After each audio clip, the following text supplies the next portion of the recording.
Ephesians chapter 5. Hmm. And if you've been following along, chapter 4 really laid the groundwork. It was all about preserving the unity of the Spirit. It was foundational, yeah. It defined the church as this single unified body. Exactly.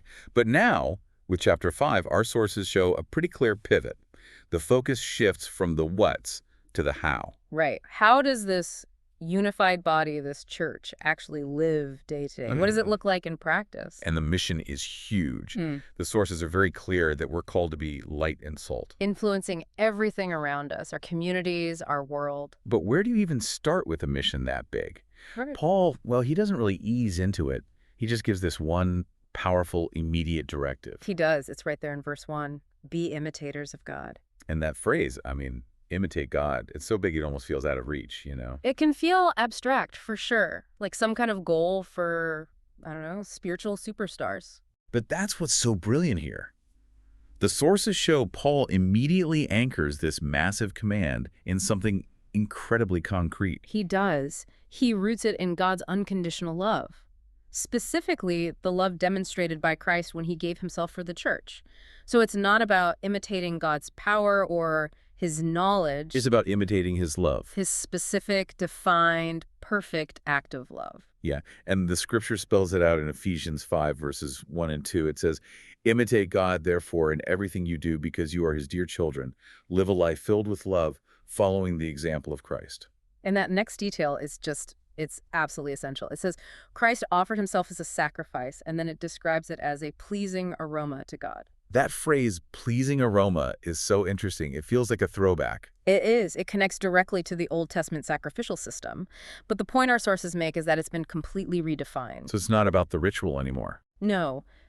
The ultimate pleasing aroma, the ultimate acceptable offering, isn't an animal on an altar. It's the character of the love behind the sacrifice.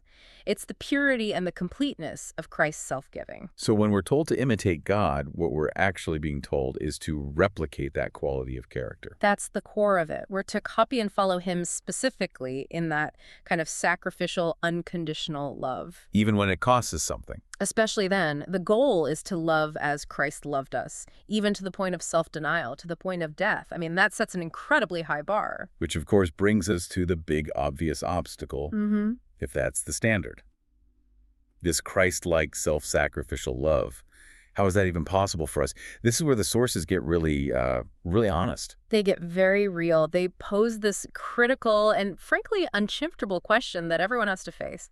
How can we, who are described as being deeply self-centered from head to toe, ever hope to love like that? Yeah, it's a great question because self-centeredness isn't just a minor flaw. It's sort of our default setting. It's our operating system. Self-preservation, self-interest, it drives so much of what we do, and that is fundamentally incompatible with the command we've just been given. Absolutely. So Paul must have known that. He gives this impossible command, and then what? Just tells us to try harder. No, and that's the key. He doesn't leave us struggling with our own willpower. He provides the supernatural solution later in the chapter, verse 18. Be filled with the Spirit. That's it. That's the engine for this transformation. It's the only thing powerful enough to override that deeply coded self-interest. It's the mechanism. It's a mechanism, remember. The church is called one body with Christ and one spirit with the Holy Spirit. Being filled with the Spirit isn't just some personal, emotional high. Amen. It's the active power that allows the entire church, the entire body, to shift its focus away from self and actually live out this command to imitate love. The Spirit gives us the capacity that we just don't have on our own. Okay, so if the Spirit is the engine, what's the output? What does a Spirit-filled person or, a Spirit-filled community actually look like on a Monday morning? Well, the sources say it bears unmistakable fruit each day. And Paul breaks that fruit down into two relational spheres in verses 19 through 21. Right. The first one is that vertical relationship, how we relate to God. Exactly. It manifests as praise and gratitude. The text is specific, speaking to one another with psalms, hymns, and spiritual songs, and singing and making melody in your heart. And this is so much more than just the music portion of a church service. It describes an internal state of being so full of joy and thankfulness that it just naturally overflows. It changes your whole perspective. You move from complaining to gratitude. That's the idea. But then there's the second sphere of fruit. This is the horizontal one, how we treat other people, and this, I think, is where the rubber really meets the road. It is, because the defining mark of the Spirit's presence here is found in verse 21, submitting to one another out of reverence for Christ. Submitting to one another. So that phrase, one another, is huge. It completely reframes the whole idea of submission. It does. It's not about a hierarchy where one group is always submitting to another.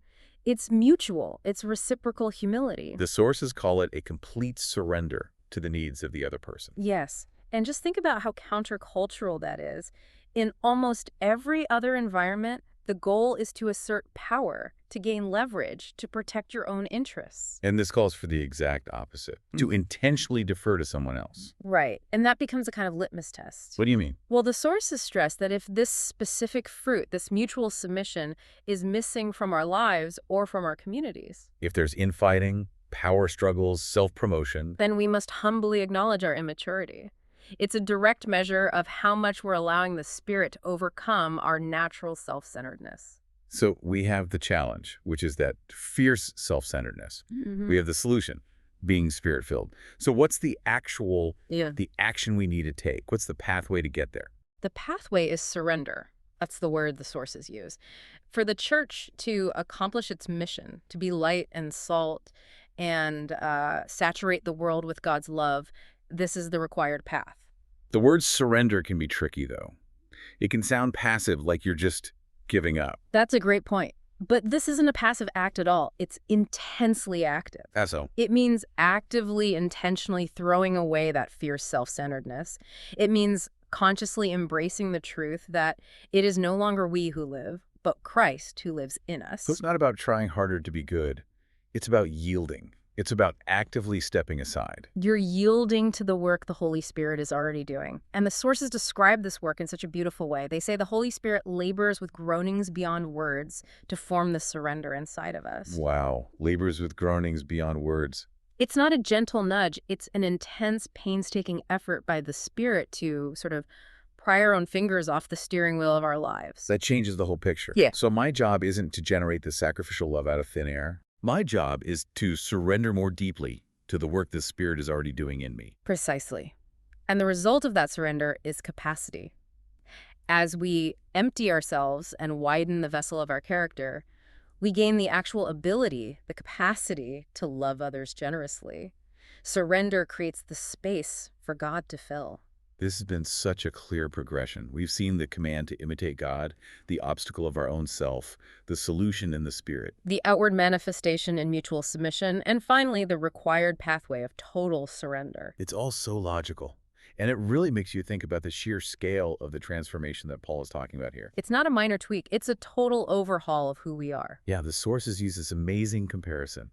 They say this calling is not about living like a chicken scratching in the dirt inside a coop. Right. Limited, earthbound, stuck in the mud of our own self-interest. Instead, it's a call to be like an eagle rising into the heavens with wings spread wide. That imagery is so powerful, isn't it? It highlights the magnitude of the change. The Spirit's work lifts us out of the dirt and into this expansive, limitless reality of Christ's love. It's a call to fly. A call to a completely different kind of life. And the sources do remind us that this is an ongoing journey. The good work God starts in us, He will carry it to completion until the day of Christ Jesus. Which is such a comfort. The process is guaranteed. We are made righteous, and the work of being filled with that love will continue as long as we stay on that path of surrender. So that leaves us with a final thought for you to take with you, to sort of mull over as you do your own deep dive.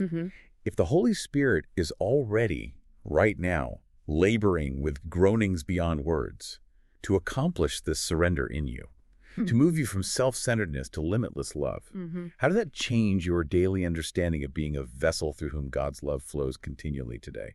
Something to think about if you recognize just how big this transformation really is.